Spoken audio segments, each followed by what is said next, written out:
I stepped into the living room, my shoes clicking softly against the polished hardwood floor, heart hammering like it wanted to escape my chest. I had dressed carefully, navy blouse, tailored skirt, hair pulled back just enough to look composed. Every detail was intentional. Every move meant to signal that I mattered. But as soon as I entered, I felt the chill of invisibility wrap around me. My cousins and nephews exchanged whispers, eyes darting over me like I was a shadow passing through their world. Uncle Mark's gaze landed on me briefly, sharp and thinly veiled with impatience, like he was weighing whether I deserved his attention at all. I tried to speak, my voice firm but polite, suggesting a minor decision regarding the family vacation plans. Before I could finish, someone, a cousin I barely liked, cut me off mid-sentence, smirking as if my words were meaningless. A soft laughter floated through the room. Not cruel, not loud, but just enough to sting, to make the air press against my chest with humiliation. I glanced at Aunt Linda, my own sibling in another branch of the family tree. She avoided my gaze entirely, pretending not to see me, and that single act of deliberate neglect cut deeper than words. The meeting began in earnest. Votes were called, hands raised, opinions voiced, and mine was never solicited, never considered. I sat still, fidgeting with the edge of my sleeve, feeling the walls close in. I noticed subtle exclusions, chairs subtly pulled away when I approached, side conversations pausing awkwardly, a ripple of acknowledgement never quite reaching me. The final tally was announced, and my chest tightened as I realized my single vote would have changed everything. Ignored. Completely. A cousin leaned toward another, whispering with a smirk. Didn't even realize she was here.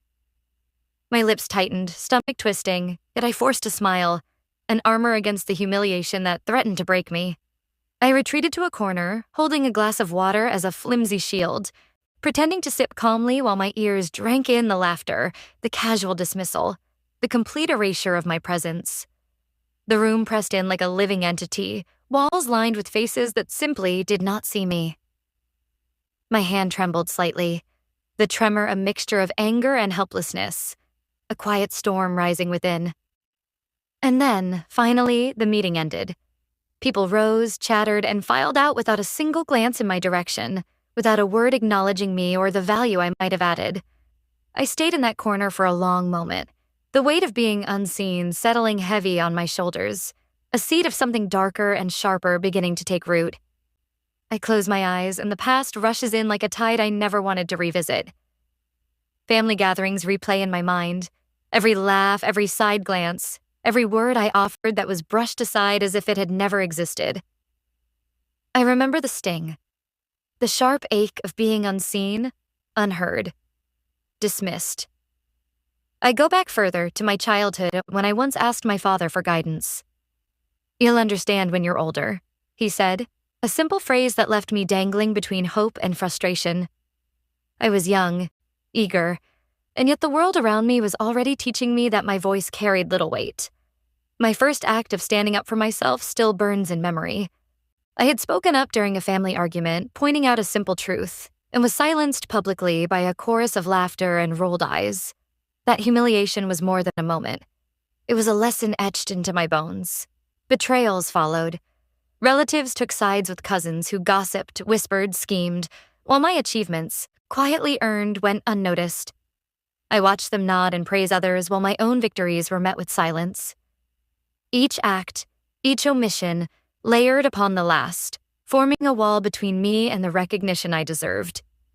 A lifetime of underestimation played over and over in my mind. Every ignored suggestion, every dismissed idea, every subtle exclusion accumulated like a weight pressing down on my chest. And yet, I grew. My career flourished, my accomplishments undeniable, but the family remained blind to my influence, blind to my capability. The bitterness of underappreciation seeped deep, an unrelenting companion. I remember nights curled up in my room, tears silent, unseen, uncomforted. Emotional scars carved into my heart, moments where I wished for acknowledgement that never came. The truth settled in.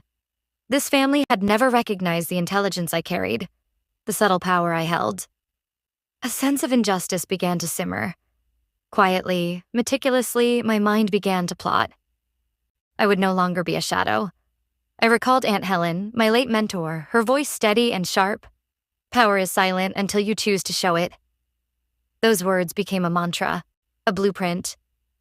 Memories of public humiliation replayed with crystal clarity, sharpening my resolve into something precise, dangerous in its focus.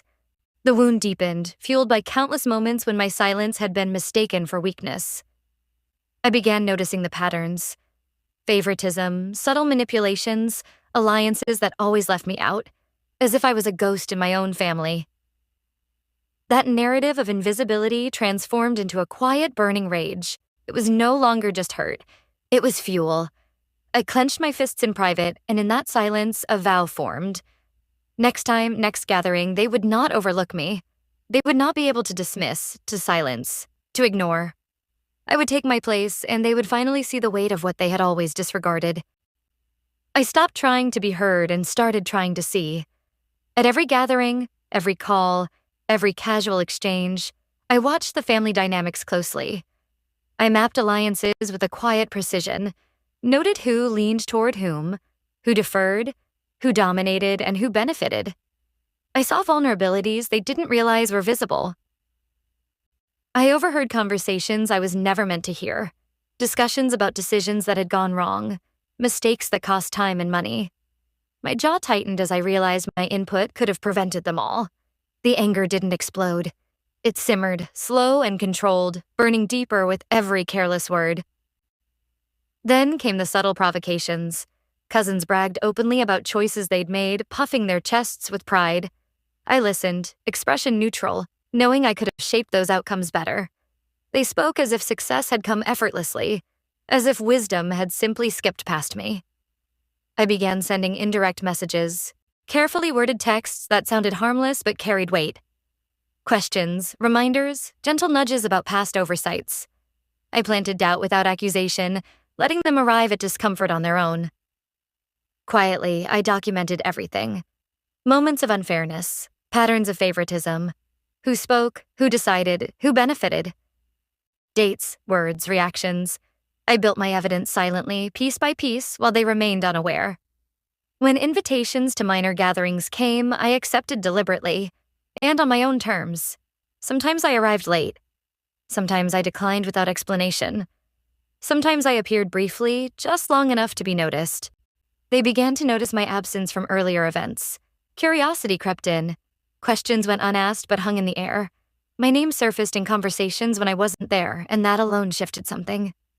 Small wins followed. Minor opinions were suddenly requested. "What do you think?"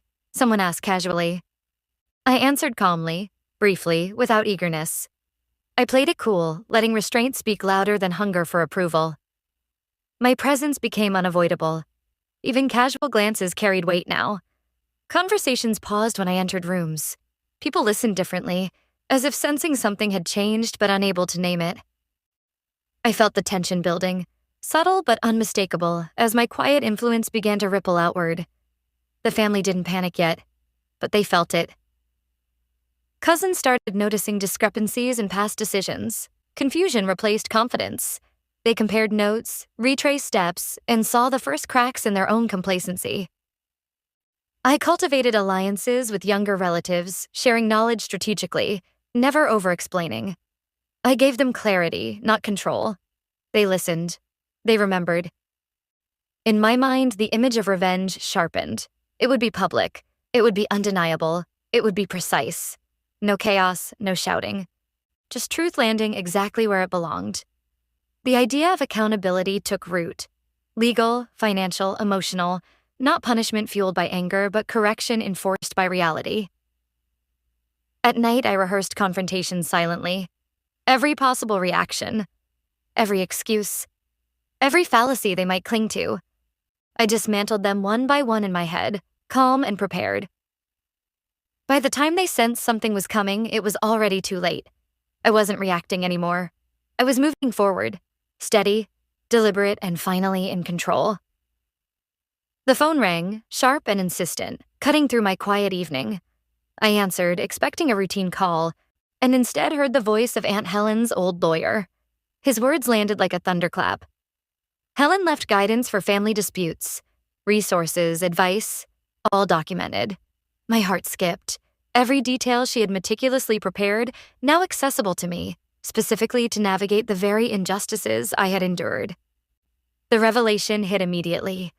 My vote, if cast with precision, could overturn decisions that had been long cemented, decisions made without me that had shaped the family according to someone else's whim. I leaned back, letting the weight of it sink in. Those who had dismissed me publicly had grossly underestimated the leverage I now wielded. Later, a trusted cousin pulled me aside, his voice low, almost reverent. "I know what happened last time, how they brushed you off. I've always noticed." A quiet confession, and suddenly I wasn't alone. Someone had seen the truth, even if the rest had remained blind. In the days that followed, I unearthed documents I hadn't imagined existed. Legal papers, decision logs, notes that proved unfair handling of the family estate, mismanagement, and manipulation of votes. Each page was a small revelation, a silent accusation, a weapon forged in ink. Humiliation began to transform. The sting of being ignored, dismissed, and belittled slowly morphed into something sharper. Empowerment. Patience became my ally. Every slight I had endured now served as fuel for calculated precision. I began solidifying alliances strategically, identifying key family members whose influence could amplify mine. I noted who could sway opinions, who could challenge narratives, and who would listen without judgment. The puzzle pieces clicked into place, and for the first time, I saw the full picture. A moment of clarity struck like lightning. I was no longer invisible. I was not a mere observer. I had become essential to the family's choices. Without me, decisions could falter.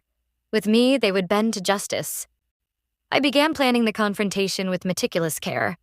Timing, setting, phrasing, presence, all would be orchestrated to maximize impact. Nothing would be left to chance. And yet, the family remained oblivious. They moved through their routines, unaware that the ignored Aunty, the one they had once dismissed, overlooked, and humiliated, now held the power to reshape their world. Tension built silently, a storm gathering behind a serene face, and I waited, calm and unstoppable. I walked into the room with deliberate calm, every step measured, my posture straight, my expression composed. The air shifted the moment I crossed the threshold. Whispers rippled like a current through the gathered family. Eyes turned, some wide with surprise, others narrowing with curiosity. The Aunty they had ignored, dismissed, and underestimated was now unmistakably present. When the discussion reached the vote, I did not hesitate. I asserted my position openly, explaining the significance of my choice with precise, calm authority. "This matters," I said, voice steady but carrying weight, "and it will change how we move forward." The room fell into stunned silence. Decisions that had seemed settled now wavered under the influence of my single decisive input. Cousins who had ignored me in past gatherings shifted uncomfortably, scrambling to reconcile their previous dismissals. Eyes darted, whispers murmured, and a few swallowed hard as they realized the gravity of what they had overlooked. Subtle evidence of prior mismanagement surfaced. Documents left on the table, notes casually referenced, patterns pointed out without fanfare. Recognition flickered in the eyes of relatives who had thought themselves untouchable. My role, once invisible, could no longer be denied. I spoke then, recounting the moments of neglect, the dismissals, the laughter at my expense, my voice quivering slightly but firm with truth. Every word struck with precision, piercing through layers of denial. Legal documentation was presented quietly, almost as an afterthought, yet it carried the weight of accountability. The family could no longer ignore the oversight, the inequities, the choices made without me. Tension erupted when the most dismissive cousin tried to challenge me. I remained composed, every word exposing hypocrisy, every gesture measured. Allies in the room nodded silently, their support undeniable, yet unspoken. The atmosphere shifted palpably. My presence recalibrated the family hierarchy. My vote now decided not just outcomes, but the respect and attention that had once been denied to me. Public vindication intertwined seamlessly with emotional triumph.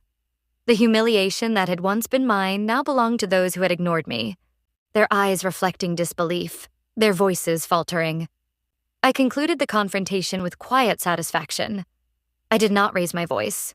I did not shout. I let silence carry the weight of justice. In that room, finally, the auntie they had dismissed stood tall, visible, and absolutely unignorable. After the storm of the confrontation, family members began to approach me cautiously, hesitantly, offering apologies, tentative smiles, or quiet recognition. I met each gesture with calm observation, reading every flicker of sincerity, every forced nod, every subtle recalculation of alliances.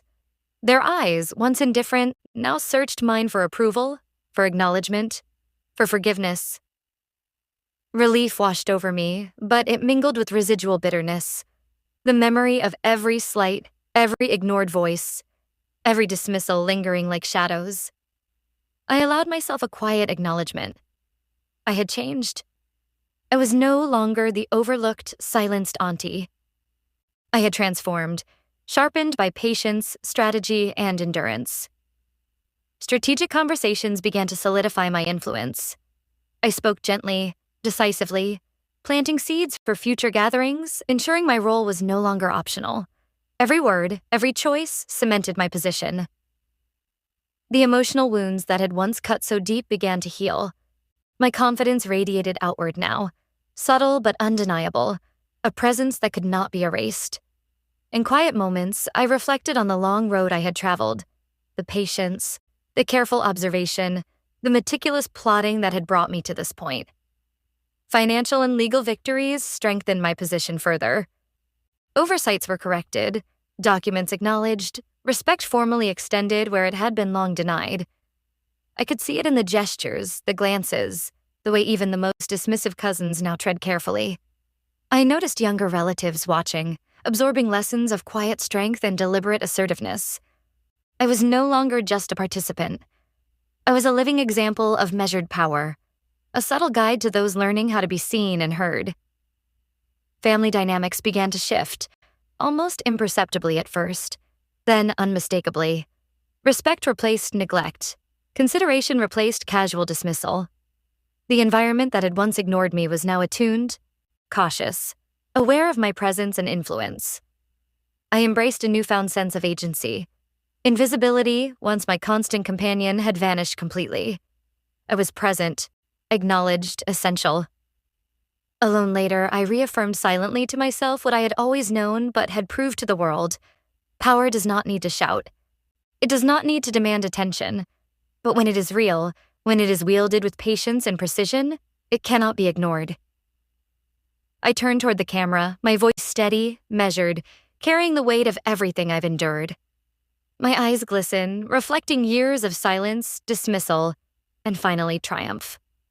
Being ignored does not mean being powerless, I say, letting each word land. Patience and strategy can rewrite your story.